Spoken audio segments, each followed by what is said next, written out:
We are on the air. Pops, what time is it? It's Chomp time. It is Chomp time indeed. I am Mike, that is Pops. This is the Chomp Time Podcast. This is episode 26, Pops, Woo. which you have titled Hotty Toddy This. That is correct, sir. I was going to have some kind of a title dealing with Lane Kiffin and the Lane train has arrived. Or the Lane train is making a stop, or here it comes. Hotty Toddy This it is. We have a jam-packed show today, Pop, so we're going to get right into it. We got to talk about Ole Miss like we usually do. You're going to give us some maybe interesting facts, maybe uninteresting, depending on what you found earlier today. Break down them a little bit, talk about the Florida Gators, go do some predictions, and at the end of this episode, I have 6 trivia. I have 6 movie trivia questions for you. Yeah. 6 movie trivia questions for Well, you, Pops. let me just say right now that I'll get 2 out of 6. Not very confident. I expect you to get all 6 because I know you've seen all these movies. All right. Let's get right into it. Give us what you found out about the Ole Miss Rebels and their school. Well, University of Mississippi, known as Ole Miss, okay? Yes. It's located in Oxford, Mississippi. Oxford is correct. Got 18,000 students. 18,000 only. Okay. Yeah. Okay, here we go with our little challenge. What year was it chartered? Pops, I don't like this hat. I don't like the hat I've been wearing. I don't have a whole lot of money right now, and Christmas is coming up. Don't care. I have found 2 hats online that are roughly $20, which I will be buying, and it's going to come out of your Christmas gift. Okay, the year Ole Miss was established. Yeah. 1827. Relatively close. 1844. 1844. I was incorrect. All right, go ahead. Yeah. Well, they're known for a lot of different things. One of the things they're actually known for is Hotty Toddy. And there is no really origin. It's really unknown. Nobody really knows how that ever came about. There's some speculation of how it came out, but whatever. But this is their cheer. I want to give you this cheer because this is their cheer. Are you ready? That's part of the cheer. Are you ready? Hell yeah. Damn right. Hotty Toddy, gosh almighty. Who the hell are we? Hey, flim flam bim bam, Ole Miss by damn. That's the Hotty Toddy cheer. I have a fraternity. I went to Lambda Chi Alpha. I'm a Lambda Chi.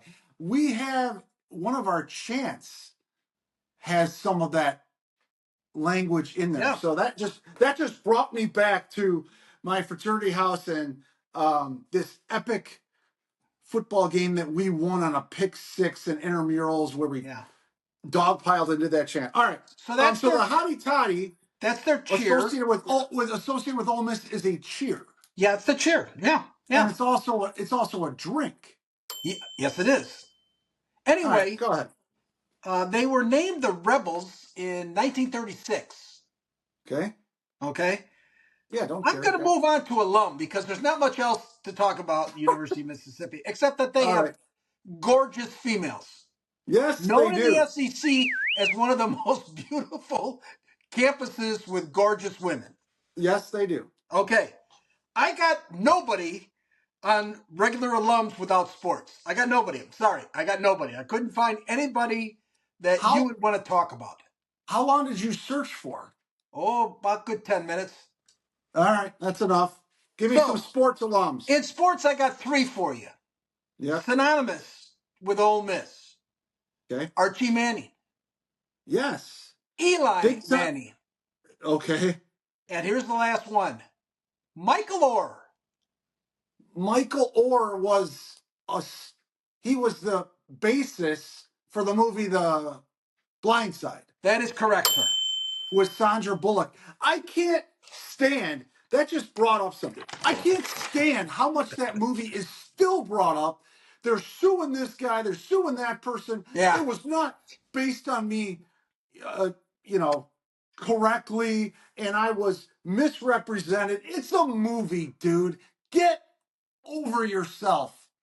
Yeah.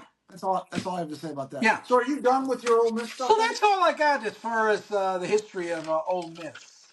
Yeah, not a whole lot. That's okay. I will go into Ole Miss, the team as we know it, and the coach, like I usually do. Ole Miss, 2024. They are 8-2. Pops. They are 4-2 in the SEC. They have losses to Kentucky and LSU, both teams that we beat. Yeah. Florida by double digits. So that's interesting. Their head coach is none other than Lane Kiffin, who is only 49 years old.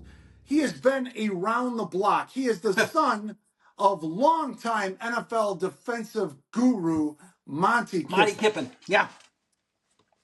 Lane Kiffin, as a player, he was a backup QB at Fresno State. Word has it he was pissed because he wasn't playing. He wanted to transfer. His dad, Monty Kiffin, would refuse to let him transfer, I guess. So instead of transferring, he became a coach. And that's how his coaching career started. He's been an assistant a few times at USC and in Alabama under Saban. Head coach of the Oakland Raiders. Yeah. Was his first head coaching job. He was there for like a year and a half. For a cup of coffee. Yeah, he was there. He was 5-15, got fired there. Then he became the head coach of the Tennessee Volunteers for 1 year. He was 7-6. In his time there, he claimed that Urban Meyer broke recruiting rules by texting one of his recruits while his recruits was there. He actually got in trouble from that, Kiffin, by the SEC by breaking a rule by naming the player. Yeah. Anyway, so he left Tennessee after just 1 year to go back to USC as the head coach there. Tennessee fans hated that. He was at USC for 3 years, 28-15 there. I believe he got fired after his last year. They weren't very good. Went to Bama as an offense coordinator. Then got hired at FAU. He was there for 3 years, was 26-13, did pretty well. And finally, he is now at Ole Miss, where he was hired in 2020 to the present. He's in his 5th season there. He is 42-17 overall at Ole Miss, has done some tremendous things.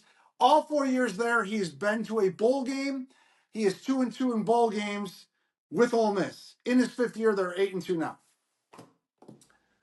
Pops, he's got that thing rolling in Oxford. He does, and the game last week when he beat Georgia, the last game they played, they beat Georgia 28-10. That was kind of the calling card that he's been looking for to beat a top-notch team. He has a terrible record, as our coach does, against top 5, top 10 teams. So that was really his coming out party, basically, if you would, of saying, I'm ready to take it to the next level. There's a lot of stuff about this guy. He's one thing is for sure, he's a good coach. He knows how to coach. He knows how to recruit. I mean, I remember 2 years ago you were saying he's got a quarterback and he just went in the portal and got 3 more. I mean, what the hell is this guy doing? I mean, this kid Dart, who's their quarterback, he's tremendous numbers. He's 211 completions out of 298 passes. It's 70%. He's thrown for 3,400 yards, and he's got 22 TDs and 4 interceptions. This guy is pretty good. Did you say 22-4? That is correct. All right. He's got three good running backs for himself in there. This Henry Parrish guy, he's carried the ball 130 times for 678 yards, a 5.2 clip, 10 touchdowns. Then he's the second leading runner, 85 times for 304 yards, 3.6 clip. Matt Jones, 43 carries, 222, 5.2. And Ulysses Bentley, 50 carries, 213, 4.3. Who's his receivers? Do you have any good receivers? I do. He's got Trey Harris. He's caught the ball 59 times for 987 yards, 16.7 per catch, 6 touchdowns. It gets pretty much the same. Caden Lee, 40 catches, 696, 17.4. Jordan Watkins, 29 catches, 617, a 21 clip. And Antoine Wells, 26 catches, 496 for 19 yards a carry. Listen, The team, 19 yards. Yeah. yeah, the team averages 365 yards passing, Yes. 173 yards rushing. They Yes. are number 16 in the country in defense. Okay, allowing 309 yards a game, and Yes. they're second in offense in the Yeah. country with Yeah. 538 average yards a game. That's exactly what I have. Ole Miss Oh, overall sorry. second. Yeah, Yeah. you're good. Ole Miss overall in total offense, number 2 in the country. Total defense, 16 in the country. So we got the same stats. Florida, in comparison, is 79th in total offense in the country and 98th in total defense in the country. That number is misleading because the last 6 games we've played outstanding. Yeah. Yes, Ole Miss throws the ball all around the yard. That They is do. what I noticed when I looked at their game stats. They also do not allow teams to run the ball very much. They are second in the nation, allowing only 80 yards per game rushing. Yeah, and here's the thing. Chris Paul, 72 tackles. TJ Toddy, 68 tackles. And S. Perkins, 47 tackles. All three are linebackers.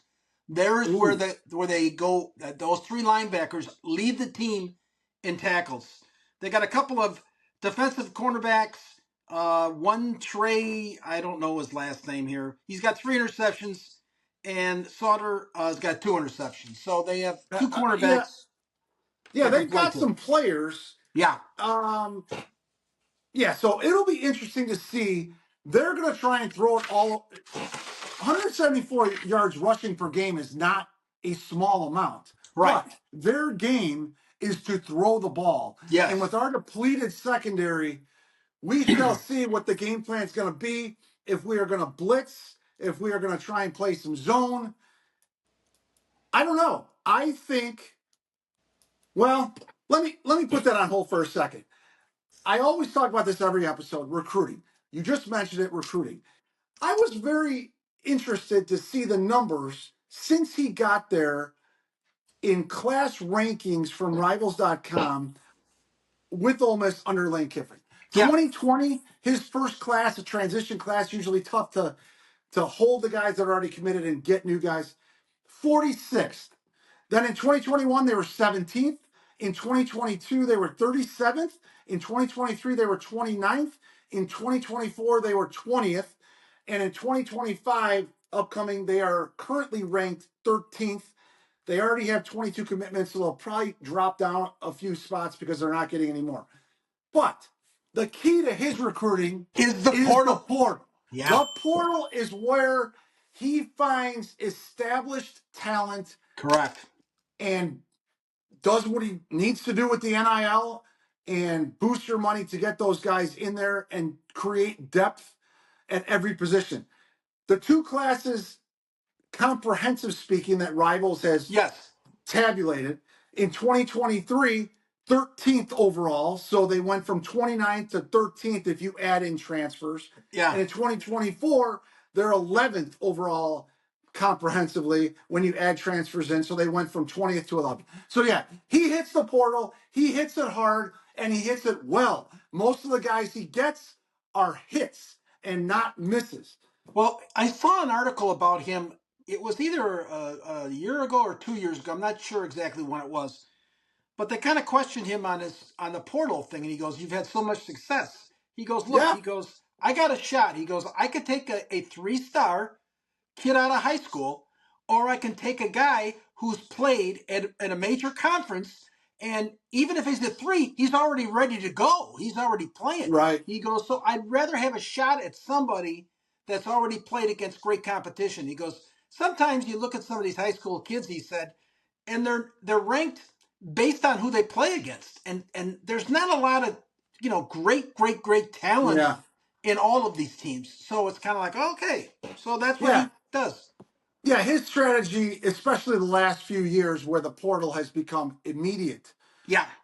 has been to, instead of taking 22, 23 guys out of high school with 6 of them he's not completely sold on, he'll stick with 15, 16, 17 guys that he really likes and then fill those other 6 or 7 spots or more, depending on how many he loses in the portal, with transfers that have already played Division I ball. Right. What are we going to do, Pops? Well, What do you to me, think? here's the deal. I am so proud of this team. You cannot believe how proud I am of this team. They've never given up. They've put everything they had on the line, and we played a schedule that nobody else has played against. We've had a lot of injuries. It has affected us, but we seem to next man up attitude, and these guys get a chance and they start playing. We have to acknowledge the coaches, because the coaches have put them in pretty good spots. The last 4 or 5 games, you can't ask for much more other than the Texas game. And we were depleted. We had a rookie quarterback. It was not going well. I mean, but other than that, and last time I looked, Texas is one of the best teams in the country. But here's my thing. The offensive and defensive line, continue to do what you're doing. That's all I'm asking. Don't do anything more. Just continue to do what you're doing. I would hope, and I think it'll come out, that we have 2 really phenomenal running backs. And we got Montreal back. I would love us to run, and then run some more. Because here's the thing. Our offensive line has been making holes against everybody. Georgia, you name the team we played against, they're making holes. All right? You set up, to me, with this team, you set up the pass by running the ball. And he's used the tight end lately. Boardingham has really become a blocking tight end. He's using the other tight end. We got DK, and now we got Badger back. Badger made a tremendous catch the other day, as DK did. We're kind of depleted. And the great thing about what DJ does is he can throw a so accurate long pass. It's phenomenal. It's a dime. And he's still not, what I read is he's still not 100%. He's not going to be 100%. So like last week, they're going to have to protect him. Now listen, Ole Miss knows what the hell, and he's a good coach. Kippen. Really a good coach. I think what he'll do is he'll blitz. Now, this is a perfect opportunity for us to do a screen. Not a flanker screen, a screen. Let them all come in and let them take off, okay? Because the linebackers are the ones who are going to start blitzing, all right? I would love us to do a little bit of this kind of stuff. I'd like to finally give the ball to a guy going around the end just once to see what it looks like. But I think I have all the confidence in the world based on the player's attitude. Sometimes you can have great players, you can have great coaches, you can have the combination of the two. But sometimes when you don't have the greatest talent in the world and they're playing outside of what you think they could play at, you got to give the credit to the players. And the players are playing like they know they can win games. They know that there's nobody that they don't think they can play against. I really believe that. Yes, we have talent, but I believe a ton of guys right now are overachieving. I think Montreal Johnson is going to get... Or as I call it, not overachieving, they're reaching their potential. That's the difference. They're reaching their potential. All right. Well, I think Montreal Johnson is going to be drafted. And right now, it looks pretty apparent that we have 2 running backs that are even better than him. Yes. So we are loaded at running back. Yes. Lane Kiffin does know what he's doing. I'm very surprised at how good his defense is. Princely Umananabadidada is one of the best in the country at the edge. He's a transfer from Florida, so keep an eye out for him. But yeah, if DJ is probably not 100%, he's not going to be running. We're not going to be doing zone reads. So running the ball is probably a good strategy, especially given the fact that Ole Miss likes to throw the ball all over the place, score as many points as they can. Let's shorten the game a little bit. Let's see if we can flip the script from last week and have more time of possession than Ole Miss. That will hurt them quite a bit. And I agree. If we were able to run against Georgia and Texas and other teams with a stout defensive line, why not against Ole Miss at home, where we have an advantage in the swamp, sold out again? And then that will take the pressure off DJ. I would like to see a traditional screen. That's a great idea. We haven't run a traditional running back screen Right. since I can remember. Flanker screens are going to happen because they're going to try and get the ball out of DJ's hands and put the defense on their heels, make Princely and the other sack masters pause for a second. The only thing I don't like about this game coming up, there's only one thing I don't like about this game. It's at noon.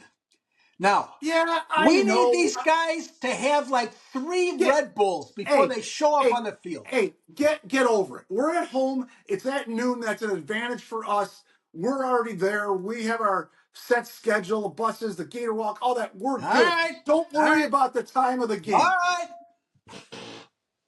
If we are able to, I do not want tempo like we usually do. No. With a healthy DJ, I want tempo. With a not 100% DJ that's not going to run, I don't want tempo. We can run. If we are able to establish the run, the play action will be a killer. Yes. Like you said, DJ will look deep like he usually does. I do look for a few deep shots that will connect with Badger. I do see Mizell with a bomb touchdown in this game. Your prediction? Can either one of these running backs throw a pass? Dad, we have been begging for trick plays. I'm just throwing it out there. I do not believe we're getting a trick play until 2025 when he is forced to get an offensive coordinator that goes to him and says, "Hey, Billy, have you ever heard of trick plays? We can do one. It is legal." My prediction. Yeah, please. I'm on a roll, baby. I'm on a roll. You are. Gators 31, Ole Miss 27. 31-27. So you are predicting an upset. They're favored. Ole Miss is favored by 10 points in the swamp. Yeah. After we took care of LSU. Yeah. The over-under is 55.5. Put those numbers together. The books are saying Ole Miss will win this game 33-23. That's what the books are saying. And you know what I say to the books? You are incorrect. The Gators are going to storm Lane Kiffin and his team. The Gators are going to win this game in a shootout. I'm trying to find out where. Okay. In a shootout, my prediction is Gators 39, Ole Miss 36. Our defense will give them all they can handle, but we are going to be in for a long day of passing the ball from Jackson, Dart, and co. But we will come out victorious on top, 39-36. Yeah. You heard it here first. Pops is also predicting a victory. That will be a happy podcast on Tuesday if that happens. So that's it for that. We have a few minutes left, Pops. Yeah. And I came up with some movie trivia questions for you. Okay. Just in case we have some followers that aren't thrilled with our breakdown of Florida Gator football and our meaningless stats, our information about the opposing teams. Fine. Abe Proman? Fine. So we will give you some other content. Nothing to do with football. Yeah. Question number 6. Movie trivia questions. Question number 1. Who is the Sausage King of Chicago? That'd be Abe Proman. What movie was that from? That was in Ferris Bueller's Day Off. That is correct, sir. Number 2. That's one. That's 1 for 1. Number 2. I want the actor and the movie. Ooh. But the actor who plays Lieutenant Kendrick. Who played Lieutenant Kendrick? What movie was it? All the Right. Oh wait, it's. Hold on a second. It's Kevin Bacon. You're getting there. It's Kevin Bacon. Yes. That's not who played Lieutenant Kendrick. Was that your guess? Oh yeah. That's incorrect. It was Kiefer Sutherland. Oh, it was. And the movie was A Few Good Men. So you are 1 for 2. Some of these are 2-part questions, but whatever. So you are 1 for 2 so far. Number 3. What is the name of Randy Quaid's character in the Vacation series? Randy Quaid's character. What is his name? I'm just looking for two. It's a family member name and then his first name. Randy Quaid. It's Uncle, right? No. Okay, hold on a second. Hold on a second. 2 seconds. Hold on. I want to get you something real nice, Clark. Yeah, I know. We came in cousin from cousin. How do you not know this? That time's up. It's Cousin Eddie for Christmas. Oh God, I knew cousin. You should be watching Christmas Vacation at least once a season, once every Christmas. One right. All right, so you're 1 for 3. 1 for 3. Number 4. Yeah. Who plays Marty McFly's love interest, Jennifer, I believe, not in Back to the Future 1, but in Back to the Future 2 and 3. In Back to the Future 2 and 3. Who is the actress that plays his love interest? I believe she was on your top 10 list at some point. A hint, she was also in Jaws, I think it was Jaws 3. She also has she also had her own show. She was also in a movie that you almost said earlier, All the Right Moves with Tom Cruise. Yeah. How many hints can I give you? She's got 3 names. No. Time's up. You're incorrect. Leah Thompson. Oh God. Didn't you love Leah Thompson? Nah. She wasn't in your top 10. Nah. I was incorrect. Well, here's a picture of her right here. Okay, you will see that in post. All right, so you are 1 for 4. Number 5. What 2 things are essential to Andy Dufresne's escape from prison? I want the 2 things that are essential to his escape from prison and the movie. Do you know what movie it is? Andy Dufresne. Yeah, Shawshank Redemption. Shawshank Redemption. Very good. That's part 1. Now, what 2 things did he absolutely need to escape from prison from? The rope. This is a spoiler alert. If you haven't seen the movie yet, F you. He needed the rope. I will accept that. The rope is 1. Okay. And then the suit with the shoes. I'm going to accept both of those, Pops, because he needed a bunch of things. I'm going to accept both. I was actually looking for 2 different things, but I like your answer. The 2 things I was thinking of is the rock hammer. Oh, yeah. And the poster. Yes. But without the rope and without the suit, he would not have been able to escape not going anywhere either. Yeah. So, you are 2 for 5. 2. Outstanding work. The final question of the segment, 6 movie trivia questions, and to end off the episode, where does, you're going to name the movie and the question. Where does, he's kind of a kid in the movie, his name in the movie is Ray. Where does Ray want to go when Jerry visits Dorothy Boyd late at night? What's the name of the movie? It's hold on.